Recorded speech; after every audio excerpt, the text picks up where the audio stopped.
11টা বই থেকে 5,35,000 টাকা ইনকাম। আমি অ্যামাজন কেডিপিতে হাই কন্টেন্ট বুক নিয়ে কাজ করি। আমি how to guide, self help, travel guides, fitness এই ধরনের আসল বই পাবলিশ করি।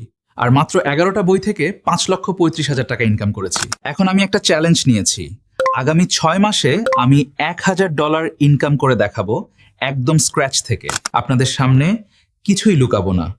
অ্যামাজন কেডিপি এর প্রতিটা স্টেপ, প্রতিটা ডলার সব দেখাবো। এই জার্নিটা আপনিও দেখতে চাইলে এবং আমার সাথে শিখতে চাইলে এখনই এই পেজটা ফলো করুন এবং আমার ইউটিউব চ্যানেল সাবস্ক্রাইব করুন এবং বেল আইকন প্রেস করুন যাতে চ্যালেঞ্জের সব ভিডিও পান। আর আমার ফেসবুক গ্রুপ আছে যেখানে আমি regular tips and tricks share করি এবং প্রতিটা প্রশ্নের উত্তর দেই। গ্রুপের লিংক কমেন্টে দিচ্ছি, জয়েন করে রাখুন। এই চ্যালেঞ্জটা আপনার জীবন বদলে দিতে পারে, শুধু দেখতে থাকুন।